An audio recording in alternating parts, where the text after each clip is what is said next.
उनकी कई कथाओं का आयोजन हुआ।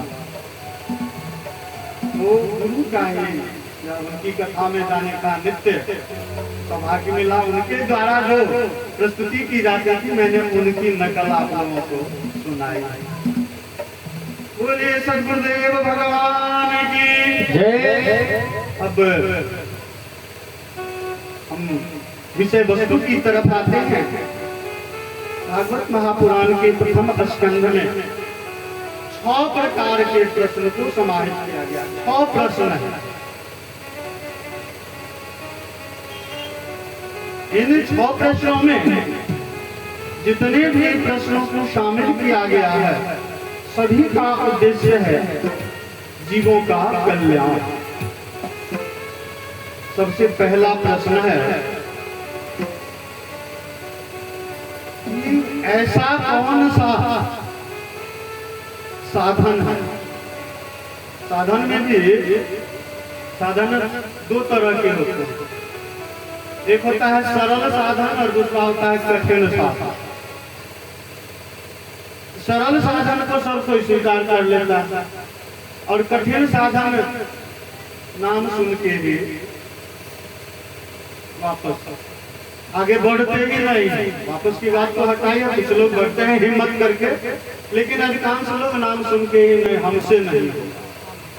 तो यह जो है पहला प्रश्न सबसे महत्वपूर्ण कि जीवों के हृदय में, मनुष्य के हृदय में जो सबसे बड़ी बाधा है उस बाधा को दूर करने के लिए कि सबसे सरलतम साधन क्या है, कल्याण। पहला प्रश्न यह। दूसरा प्रश्न है कि सभी शास्त्रों का मूल तत्व क्या है। यह भी बहुत गुण प्रश्न है। इस महान ग्रंथ की विशिष्टता का, इसका परिचय हम लोग कल से ले रहे हैं, लेकिन एकमात्र यही ग्रंथ तो अपने इस भारत भूमि पर, इस धरा पर नहीं।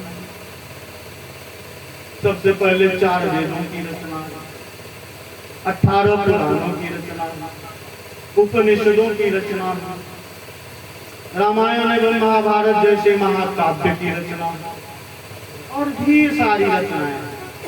अब समस्या उत्पन्न हो जाएगा, मन विचलित हो जाएगा कि क्या पढ़े, कौन पढ़े। 18 पुराण में से कौन पुराण पढ़े, 4 वेद में से किस वेद को पढ़े, महाभारत पढ़े, रामायण पढ़े, दुर्गा सप्तशती पढ़े, क्या पढ़े, हनुमान चालीसा पढ़े, सुंदरकांड।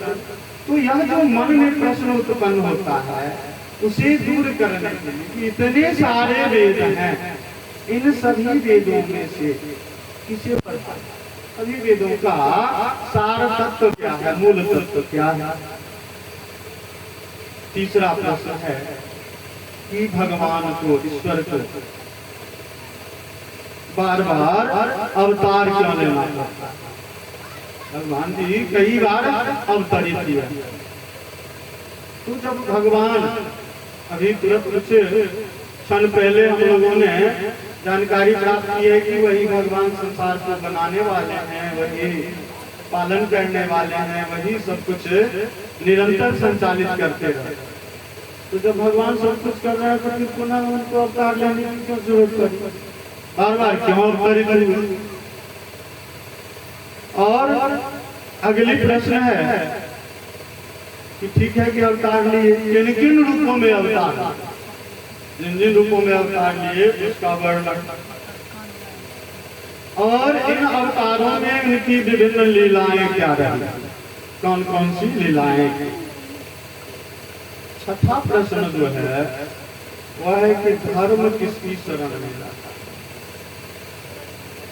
जो मूल तत्व जिसकी चर्चा करते हो रही है कि धर्म किसकी शरण में। ये 6 गूढ़ प्रश्न प्रथम स्कंध में आए हैं, आरंभिक समय।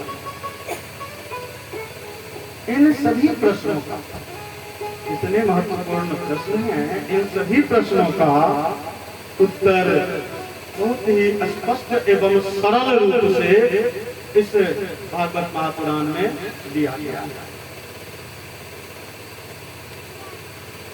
सबसे पहला प्रश्न था कि जीवों के कल्याण का सरलतम साधन, कौन सा ऐसा साधन है जिसे अपना करके जीव अपना कल्याण कर सकता है और अपने साथ साथ अन्य जीवों का भी कल्याण कर सकता है।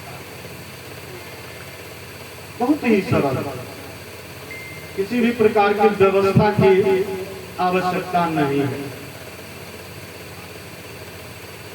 क्या है, पैसा भी नहीं खर्चा हो, परेशानी भी नहीं, कोई प्रयास करने की आवश्यकता नहीं है, मुफ्त की चीज है। बस केवल उसके प्रति जागृति होने की आवश्यकता है। वह साधन है भक्ति पूर्वक भगवान का भजन। तो भगवान का भजन करने के लिए ट्रेनिंग लेने की भी जरूरत नहीं है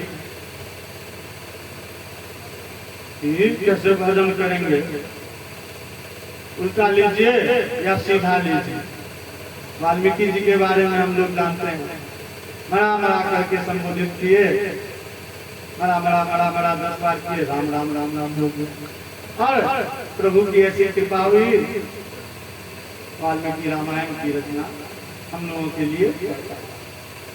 तो सबसे सरलतम साधन है कि भक्ति पूर्वक आप भगवान के नाम का स्मरण कीजिए, भगवान के नाम को जपिए, भजन कीर्तन कीजिए, उसी से आपका कल्याण होगा।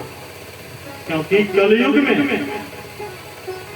व्यक्ति के मन में सरलता का अभाव उत्पन्न करने के लिए इससे दूसरा बड़ा कोई साधन नहीं। मैंने एक वाक्य का प्रयोग किया कि कोई ट्रेनिंग की जरूरत नहीं, उसका भी उदाहरण आप लोगों के सामने आदरणीय गुरुदेव जी उपस्थित हैं। 8वीं तक की पढ़ाई मैंने अपने ही विद्यालय से, दोहरिया विद्यालय से की। अब तो लुप्त हो गया है, नहीं होती है। जिस समय हम लोग पढ़ते थे 1980 से 1988 तक 87 तक इसी लोहरिया के छात्र हैं। उस समय में और बुनियादी विद्यालय है, महात्मा गांधी की परिकल्पना थी कि सभी प्रकार की शिक्षा बच्चों को विद्यालय में ही मिल जाए, बुनियादी आवश्यक। कृषि कला का भी ज्ञान हो, बागवानी की जानकारी हो, पाक कला का ज्ञान हो। शनिवार को रसोई भी पकता था विद्यालय में, सब बच्चे लाते थे, कोई चावल लाता था, कोई गुड़ लाता था। उस समय चीनी का उतना प्रचलन नहीं था, मीठा था, तो सब कुछ बनता था। और शनिवार के दिन संगीत अनिवार्य था, सभी छात्रों को गीत की प्रस्तुति करनी होती। हम लोगों के वर्ग के जो हम लोगों के सहपाठी थे, जिसे अंग्रेजी में क्लासमेट कहते हैं, मंचुल भाई थे। और एक भाई के ऊपर तो इतनी असीम कृपा हुई कि रतनपुर महाराज के रूप में स्थापित हैं ब्रजमोहन दास जी महाराज, हम लोगों के साथ हम लोग मित्र थे। तो वो बचपन से ब्रजमोहन दास जी को गायन में बहुत रुचि थी। तो शनिवार को ब्रजमोहन दास जी गीत सुनाते थे, मंचुल भाई भी गीत गाते थे। अब मेरी क्या स्थिति थी कि हनुमान चालीसा पढ़ के किसी तरह काम चला लेते। तिवारी जी मास्टर साहब थे, क्योंकि उनकी सबक को सुना देते थे तो थोड़ा हनुमान चालीसा पर ही छोड़ देते थे, ठीक है गोपाल हो। तो ऐसी स्थिति थी।